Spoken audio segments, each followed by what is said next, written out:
मैं परिंदा बेसब्र था उड़ा जो दर बदर कोई मुझको यूं मिला है जैसे बंजारे को घर नए मौसम की सहर या सर्द में दोपहर कोई मुझको यूं मिला। অবস্থান ওয়াশিংটন ডিসি, আমেরিকা। মাঝরাতে আইয়ুর হঠাৎ ঘুম ভেঙে গেল। পেট থেকে কেমন যেন একটা গুড়গুড় আওয়াজ আসতেই সে পেটে হাত রেখে বুঝতে পারলো তার খিদে পেয়েছে। রাতে তের সাথে ফোনে কথা বলে যখন সে জানতে পারে তে কিছুদের জন্য বাংলাদেশে ফিরেছে, তখন তারও দেশে ফেরার জন্য মন খারাপ করছিল। শান্ত জিসু বেগম এত সাধার পরেও রাতে সে আর কিছু খায়নি, যার ফলে মাঝরাতে তার খিদেতে ঘুম ভেঙে গেছে। কোনো উপায়ান্তর না পেয়ে আইয়ু পা টিপে টিপে নিচে নেমে এলো।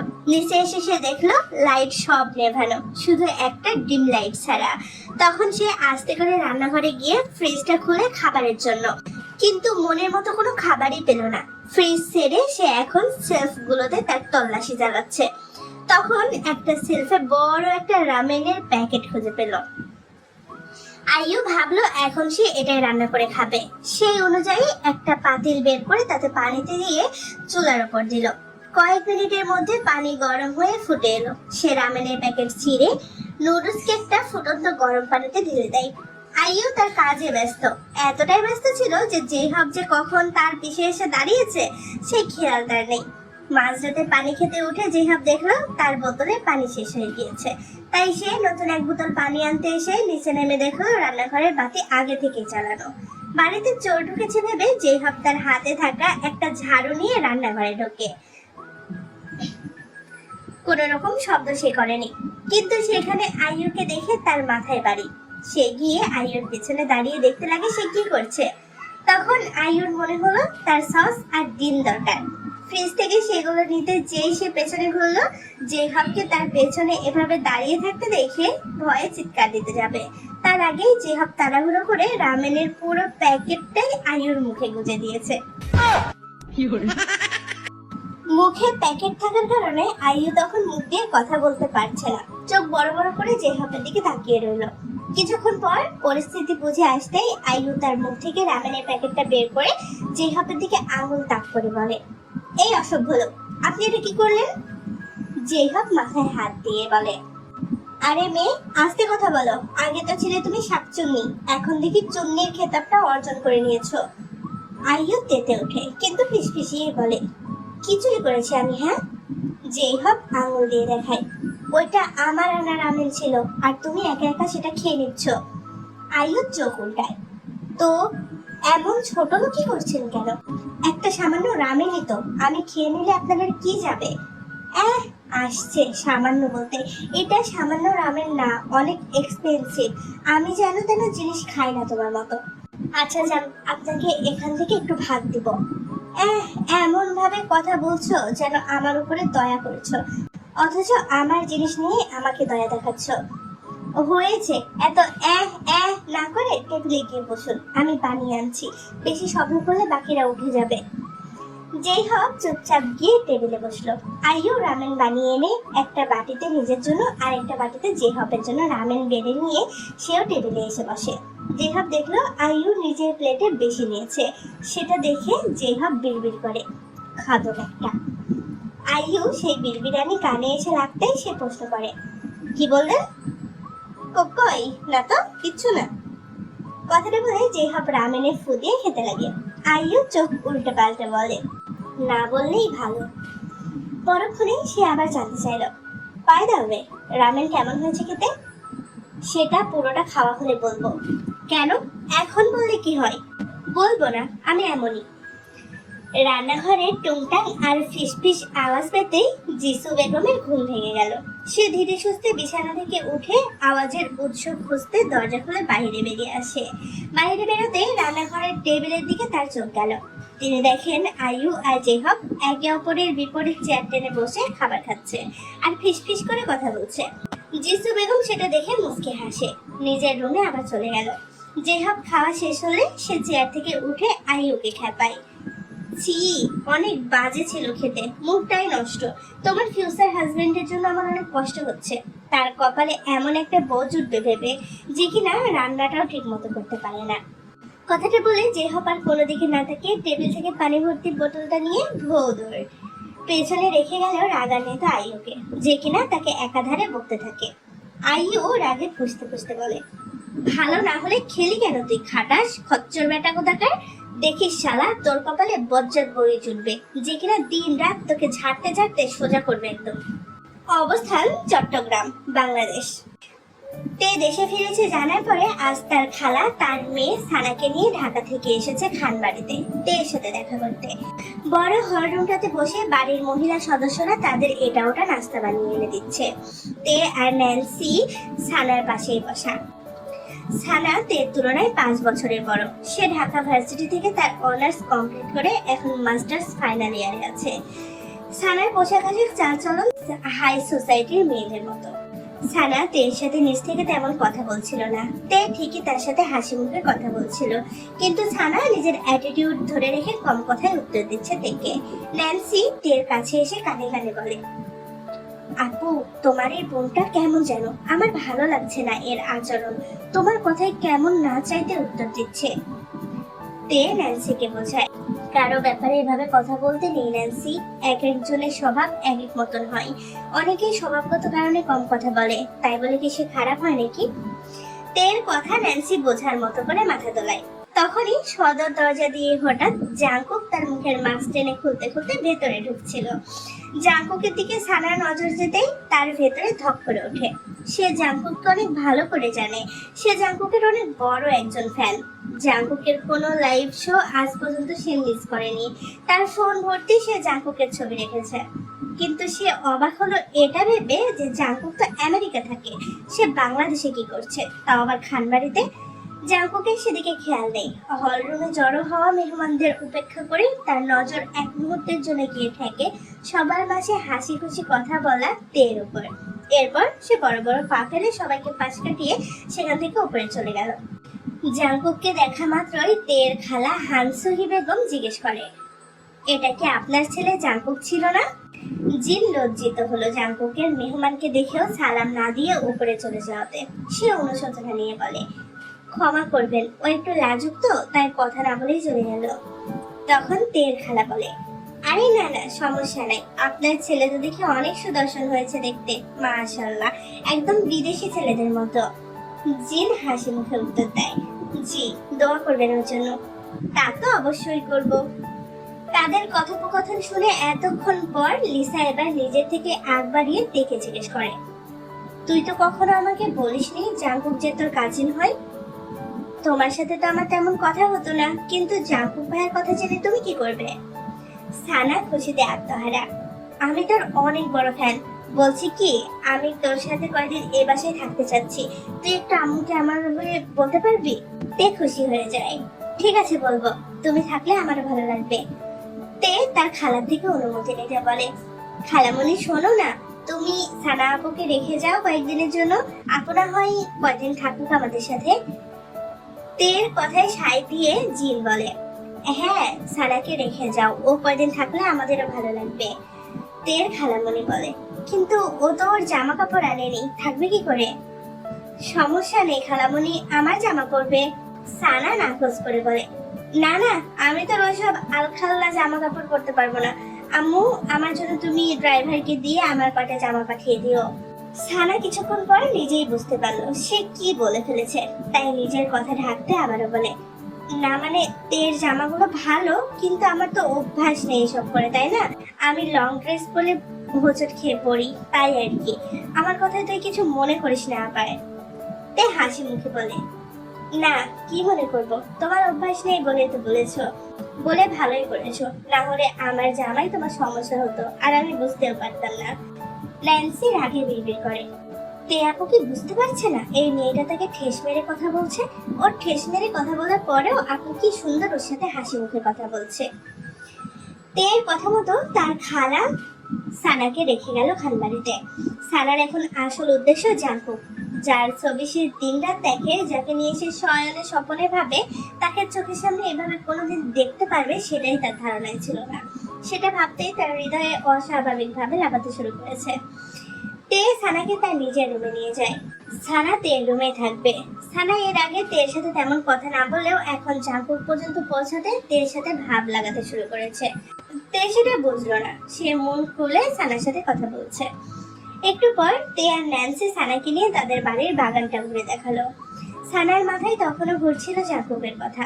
একটু পর সন্ধ্যা হলে তে নিজের রুমে এসে মাগরিবের নামাজ পড়ে নিল। এভাবেই তাদের দিনটা কেটে যায়। তখন রাত প্রায় 10টা। ন্যান্সি তের রুমে এসে থেকে বলল তাকে বড় আব্বু ডাকছে। তে তখন সানার মাথায় বেরুনি গেঁথে দিচ্ছিল।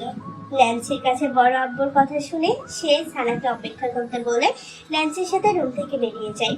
তে তার বড় আব্বুর রুমে যেতে দেখতে পেল সেখানে তার বড় আম্মু আর তার বড় আব্বু একসাথে বসে। তে ভেতরে ঢোকার অনুমতি নিয়ে সালাম দিয়ে ভেতরে ঢুকলো। নামজুন খান তেকে ডেকে হাসি মুখে তার সাথে বসতে বলে। জিনও হাসি মুখে ইশারা করে বসতে বলল।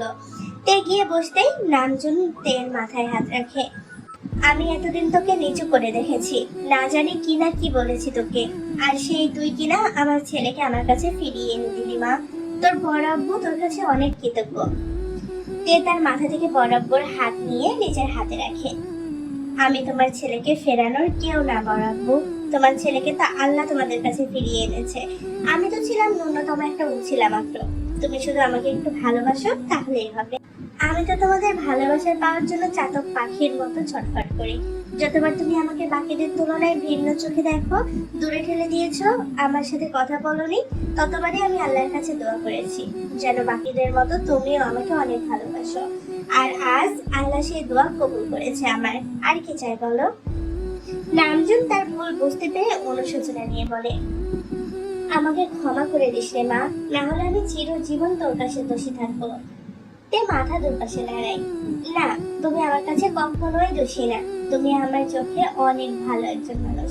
আমার বেস্ট বড় আব্বু তুমি, আমাদের মাথার চাঁদ তুমি। নামজুন তের কথা শুনে আবেগী হয়ে তেকে দোয়া করে। তুই তোর জীবনে সুখী হ মা, আল্লাহর কাছে দোয়া করি।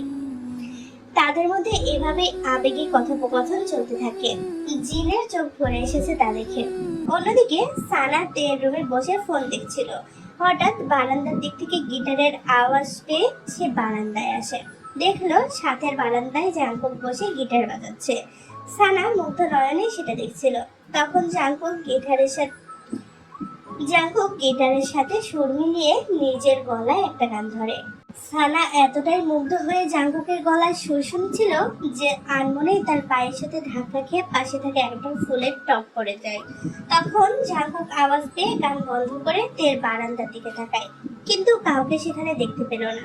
জাঙ্কুক তার গিটার সেখানে রেখে দিয়ে ভেতরে চলে গেল। অন্যদিকে সানা রুমে এসে দেয়ালে ঠেস দিয়ে দাঁড়িয়ে বুকে হাত দিয়ে জোরে জোরে নিঃশ্বাস নিচ্ছে, যেন এক্ষুনি তার দমটা ফুরিয়ে যাবে। ক্যালেন্ডারে আজ নভেম্বর মাসের 1 তারিখ পড়েছে। আবহাওয়াতে শীত শীত নেমেছে। জাঙ্কুক আর তের বাংলাদেশে ফেরার আজ 15 দিন কেটে গেছে। এই কয়দিন তে সকলের সাথে ভালোই আনন্দে কাটিয়েছিল। সানা এখনো খান বাড়িতেই আছে। প্রত্যেকবার তার মা ফোন দিয়ে তাকে বাড়ি ফেরার কথা বললে সে এই বাহানা সেই বাহানায় থেকে যায়। খানবাড়ির মহিলা সদস্যরাও তাকে আদর করে রেখে দিয়েছে। সানা রোজ তের রুমের বারান্দায় দাঁড়িয়ে আড়ালে জাঙ্কুককে দেখার চেষ্টা করে, সুযোগ খুঁজে জাঙ্কুকের সাথে কথা বলার। কাল তো সে সকল সীমা লঙ্ঘন করে জাঙ্কুকের রুমে খালি পেয়ে লুকিয়ে চুপিয়ে সেখানে চলে যায়। তখন সে হাতে নাতে জাঙ্কুকের কাছে ধরা খেয়ে মিথ্যা বলে পালিয়ে আসে। কিছুদিন যাবৎ জাঙ্কুকও খেয়াল করছিল তাকে মেয়েটা স্টক করে চলেছে। মাঝে মাঝে সে রুমে না থাকলে তার রুমে একাই ঢুকে যাচ্ছে। ধরা খেয়ে গেলে বলছে তের রুম মনে করে ভুল করে ঢুকে গেছে। আবার এসে বাহানা করে তার সাথে কথা বলার চেষ্টা করে, কিন্তু জাঙ্কুক প্রত্যেকবারই এই মেয়েটাকে এড়িয়ে চলে। জাঙ্কুক ইদানিং এই মেয়ের উপর চরম বিরক্ত, কিন্তু সে তের বোন হওয়ার বিধায় কিছু করতে পারছে না। ইয়ঞ্জন বেগম তার রুমে কাপড় ভাঁজ করছিল। তখনই সানা গিয়ে পেছন থেকে তাকে জড়িয়ে ধরে, দাও খালামণি, আমি ভাঁজ করে দিচ্ছি। না লাগবে না, তুই আমার কাছে বস তো। সানা ইয়ঞ্জন বেগমের হাত থেকে সেগুলো কেড়ে নিয়ে নিজে নিজে ভাঁজ করতে লাগে। তার উল্টাপাল্টা এবড়ো থেবড়ো ভাঁজ করা দেখে ইয়ঞ্জন আড়ালে হাসলো, তবুও তাকে তার মতো করতে দিল। তখন সানা কাজ করতে করতে বলে, আচ্ছা খালামণি, আমি যদি বলি আমি কাউকে অনেক পছন্দ করি, তাও সেটা তোমার চেনা জানা, তখন কি তুমি তার সাথে আমার বিয়ের ব্যবস্থা করে দিবে? ইয়ঞ্জন কিঞ্চিত হাসে। কেন, তোর কি কাউকে পছন্দ হয়েছে? আগে যেটা প্রশ্ন করেছি সেটার উত্তর দাও। হ্যাঁ করব, কারণ তোর বিয়ের বয়স হয়েছে তো। তুই একজন ম্যাচিওর মেয়ে, নিজের ভালো মন্দ নিজেই বুঝিস। এখন তোর নিজের পছন্দ থাকতেই পারে। আর বিয়ে তো ভালো কাজ, তুই তো আর হারাম কিছু আবদার করছিস না আমার কাছে যে আমি মানবো না। এবার বল, কে সেই ভাগ্যবান পুরুষ? তোমার বড় জায়ের ছেলে, জিয়ন জাংকুক খান। ইয়ঞ্জন অবাক হলো। হাই কপাল, এত ছেলে থাকতে তোর জাংকুককেই পছন্দ হলো? এই ছেলে যে জিদ্দি, তুই ওকে সামলাতে পারবি তো? তুমি এসব নিয়ে ভেবো না তো, আমি ঠিক পারবো। তুমি কি ওনার আম্মুর সাথে এখনই কথা বলো। এক্ষুনি? সানা আবারও ইয়ঞ্জনকে ইমোশনালি ট্র্যাপে ফেলে। দেখো খালামণি, আমি তোমাকে ভালোবাসি বলে চাই সারা জীবন তোমার সাথে থাকতে। তুমি কি সেটা চাও না? চাও না নিজের কাছে একেবারের জন্য রেখে দিতে আমাকে, বলো? ইয়ঞ্জন সহজেই গলে গিয়ে আদর করে সানার গালে হাত রাখে। ঠিক আছে পাগলি, যাচ্ছি, তুই থাক। তিনি চলে যেতে সানার মুখে খেলে গেল পৈশাচিক হাসি। তে আর ন্যান্সি মিলে জিনের রুমে বসে সানাকে নিয়ে নীলগিরি ঘোরার প্ল্যান করছিল। তখনই হঠাৎ ইয়ঞ্জন বেগম জিনের রুমের সামনে গিয়ে ভেতরে ঢোকার অনুমতি চায়। জিন তাকে দেখে হাসি মুখে ভেতরে আসতে বলে। ইয়ঞ্জন ভেতরে গিয়ে জিনের পাশে বসতে তিনি প্রশ্ন করে, কিছু বলবি রে? হ্যাঁ বলছি কি, জাঙ্কুকের তো বিয়ের বয়স হয়েছে, ওর বিয়ে নিয়ে কিছু ভেবেছো তোমরা? না রে, এখনো ভাবিনি। ছেলে তো দেশেই ফিরলো সবেমাত্র কয়দিন। তাহলে এখন ভাবো, ও তো বাড়ির বড় ছেলে, আল্লাহ চাইলে ওর বিয়ে তো সবার আগে হবে, তারপরে বাকিদের। হ্যাঁ ভাবছি, এখন থেকে মেয়ে খোঁজা শুরু করব। বলছি কি, আমার একটা প্রস্তাব ছিল। কি প্রস্তাব বল? জাঙ্কুকের জন্য আমার বোনের মেয়ে সানাকে। সানাকে? তাকে আমারও ভালো লাগে, কিন্তু ওর চলাফেরা তো আমাদের মতো না। ও তো ধার্মিক না। আমাদের জাঙ্কুকের জন্য একটা ধার্মিক মেয়ের প্রয়োজন, যে কিনা ওকে সঠিক পথ অনুসরণ করা শেখাবে, তার মাঝে হেদায়েত বয়ে আনবে, পরিপূর্ণ ইসলামিক জ্ঞান থাকবে। যে মেয়ের মাঝে সে ধরনের মেয়ে তার জন্য দরকার। জিন বেগমের কথাই ইয়ঞ্জন বলে, দেখো ভাবি, জাঙ্কুক তো আমারও ছেলে, নিশ্চয়ই আমি ওর জন্য খারাপটা চাইবো না। আর সানা যেহেতু আমার বোনের মেয়ে, সেহেতু আমি ওকে ভালো মতন চিনি। সানাকে যদি আমরা শিখিয়ে পড়িয়ে দিই, ও ঠিক সব শিখে নিবে। আমাদের সাথে থেকে ও আমাদের মতো চলাফেরা শিখবে, এটা ওর জন্য ভালো হবে। পরে না হয় জাঙ্কুককে শিখাবে। তুমি ভাইয়ার সাথে এই নিয়ে আলোচনা করে দেখো, ভাইয়া কি বলে, পরে আমাকে জানিও। কথা পাকাপাকি হলে আমি আমার বোনের সাথে আলোচনা করব। ঠিক আছে অঞ্জুন, তুমি যেহেতু বলেছো, তখন আমি অবশ্যই ভেবে দেখবো। দেখো ভাবি, আমার একটা ছেলে নেই, হলে অবশ্যই আমি তাকে দিয়ে সানাকে আমার ঘরে তুলে আনতাম।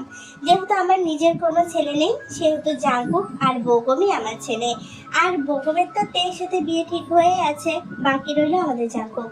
বোনের মেয়েকে কাছে রাখতে জাঙ্কুকই আমার শেষ ভরসা। তুমি না হয় ওকে এই বিষয়ে জিজ্ঞেস করে দেখো, ওর মতামত থাকলে হবে, না থাকলে নাই। ঠিক আছে, সময় বুঝে ওকে জিজ্ঞেস করব। ওদের কথোপকথন শুনে ন্যান্সির মনে খুশির জোয়ার খেলে গেল। শীঘ্রই জাঙ্কুক ভাইয়ের বিয়ে হবে। কিন্তু জাঙ্কুকের সাথে সানার বিয়ে কথা উঠতেই তের মনে কেমন যেন একটা মোচড় দিয়ে উঠলো। সে ভেতরে ভেতরে ঠিক থাকতে পারলো না। তার ভেতরে অজানা কারণে হাঁসফাঁস লাগছে। তার মনে হলো তার হৃদয়কে কেউ ছুরি দিয়ে টুকরো টুকরো করে দিয়েছে। তবুও সে নিজেকে স্বাভাবিক রেখে সেখানে চুপচাপ বসে রইল। সে নিজেও জানে না তার এমন লাগার কারণ কি। জাঙ্কুক তার রুমের বেডে বসে ব্যস্ততার ভঙ্গিতে তার উরুতে ল্যাপটপ রেখে কিছু একটা টাইপ করছিল। তখন তে জাঙ্কুকের রুমে আসে, ভেতরে ঢোকার অনুমতি চাই। জাঙ্কুক সেদিকে একবার তাকিয়ে ভ্রু কুঁচকে প্রশ্ন করে, এই সময় আমার রুমে কি? তে বুঝতে পারলো জাঙ্কুক হয়তো বিরক্ত কোনো কারণে। কালকে আমরা সানা আপুকে নিয়ে নীলগিরি ঘুরতে যাচ্ছি, বড় আম্মু বললো আপনাকে সাথে নিয়ে যেতে। জাঙ্কুক রাগ দেখিয়ে বলে, দেখছিস না আমি ব্যস্ত। ঠিক আছে, সমস্যা নেই। বগম ভাইয়া বলেছে সে কাল অফিসে যাবে না, আমাদের ঘুরতে নিয়ে যাবে। বড় আম্মু আপনাকেও বলতে বললো, তাই বললাম, না হলে বলতাম না। কথাটা বলে তে পেছন ফিরে চলে যাচ্ছিল, তখন আচানক জাঙ্কুক তাকে পিছু ডাকে, বগম যাচ্ছে তোদের সাথে? আচ্ছা, আমিও যাচ্ছি। কিন্তু আপনি যে বললেন যাবেন না, ব্যস্ত আছেন। কাজ পরে করে নেব। হঠাৎ মত পাঠালেন কেন? কি শুনতে চাচ্ছিস তুই আমার থেকে সেটা বল। জাঙ্কুকের কথাই তে অবাক হয়। আমি তো শুধু কারণটা জানতে চাইলাম। যা এখন এখান থেকে, আমাকে বিরক্ত করিস না। তে চাপা রাগ দেখিয়ে চলে গেল। আমার কোনো শখ নেই আপনার রুমে থাকার।